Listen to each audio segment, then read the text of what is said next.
মই আছোঁ ওদালগুৰি জিলাৰ ৰৌতাৰ যি দণ্ডচৰীয়া খেলপথাৰ প্ৰাংগণত ৰৌতাৰ যি ছাত্ৰ সন্থাৰ উদ্যোগত ৰৌতাৰ বিহু সুৰক্ষা সমিতিৰ সহযোগত যি 5 দিনীয়া যি বিহু কৰ্মশালা আয়োজন কৰিছিলে সেই কৰ্মশালা আজি তৃতীয় দিনাও এনেদৰে পৰিৱেশ বিৰাজ কৰিছে ৰৌতাৰ যি দণ্ডচৰীয়া খেলপথাৰত। মোৰ সতীৰ্থ কেমেৰা পাৰ্চনক মই দেখাবলৈ জনাইছোঁ, এয়া হৈছে ৰৌতাৰ দণ্ডচৰীয়া খেলপথাৰ। যিহেতু ক'ব লাগিব বিহুক আদৰিবলৈ সকলো ঠাইতে ব্যস্ত হৈ পৰিছে, ঠিক তেনেদৰে ৰৌতাবাসীও কিন্তু তেনে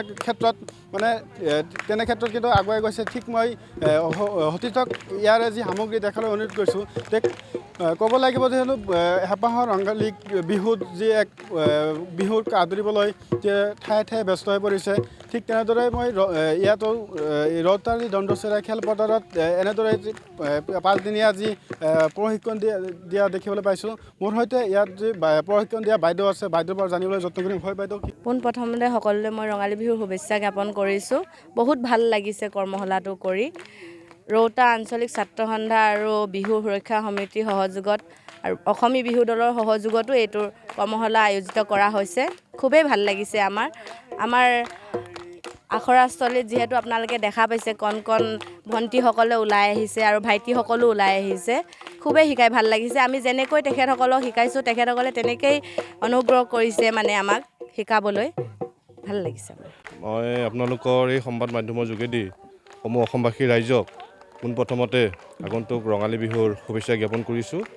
আৰু লগতে মই ওদালগুৰি জিলা বিহু সুৰক্ষা সমিতিৰ তৰফৰ পৰাও অসমবাসী ৰাইজলৈ এই চেগতে আপোনালোকৰ এই মাধ্যমৰ যোগেদি মই অসমীয়া নতুন বছৰৰ শুভেচ্ছা জ্ঞাপন কৰিছোঁ।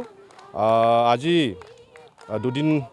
3 দিন হ'ল। আমাৰ এপ্ৰিলৰ 2 তাৰিখৰ পৰা ইয়াতে এখন আখৰা অনুষ্ঠিত হৈ আছে সৰু সৰু ল'ৰা ছোৱালীখিনিক লৈ।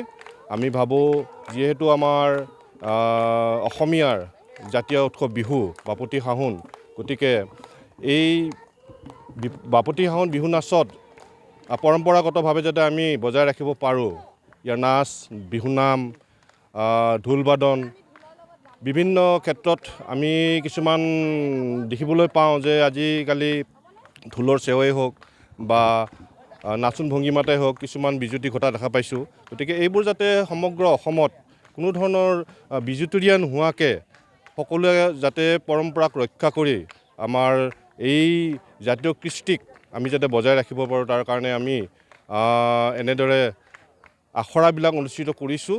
আৰু সেইকাৰণে ৰৌতাবাসী ৰাইজৰ সহযোগত আমি ৰৌতা আঞ্চলিক ছাত্ৰ সন্থা, ৰৌতা আঞ্চলিক বিহু সুৰক্ষা সমিতি আৰু অসমী বিহু দল আমাৰ ৰৌতা অঞ্চলত এইটো এটাই বিহু দল বৰ্তমান আমাৰ বৰ্তি আছে। আগতে আমাৰ এই অঞ্চলত প্ৰায় প্ৰত্যেকখন গাঁৱতে এটা বিহু দল আছিলে, কিন্তু দুৰ্ভাগ্য আমাৰ আজি নিজৰেই যে আমি মাত্ৰ এটা দল লৈ আজি সন্তুষ্ট থাকিবলগীয়া হৈছে। গতিকে অনাগত দিনত আমাৰ এই প্ৰশিক্ষাৰ্থীসকলৰ যোগেদিয়ে যাতে আমি প্ৰতিটো অঞ্চলতে এটা ভাল বিহু দল গঠন কৰিব পাৰোঁ বা আমাৰ যিখিনি বিহুনাম বিহু নাচ পৰম্পৰাগতভাৱে চলি আহিছে অতীতৰ পৰা, সেইখিনি যাতে আমি অক্ষুণ্ণ ৰাখিব পাৰোঁ, তাৰ কাৰণে আমি এনেধৰণৰ প্ৰচেষ্টাবিলাক লৈছোঁ। আৰু মই উদ্যোক্তাসকলক ধন্যবাদ জ্ঞাপন কৰিছোঁ। তেওঁলোকে আজি মোক ইয়ালৈ আমন্ত্ৰণ কৰি আনি এই চাবৰ কাৰণে সুবিধাকণ দিয়াৰ বাবে। আৰু আশা ৰাখিছোঁ অহা কেইদিনো সুন্দৰভাৱে এই আখৰা অনুষ্ঠিত হৈ থাকিব আৰু ভৱিষ্যতেও এনেধৰণৰ কাৰ্যপন্থা তেওঁলোকে ল'ব বুলি আশা ৰাখিছোঁ। ধন্যবাদ।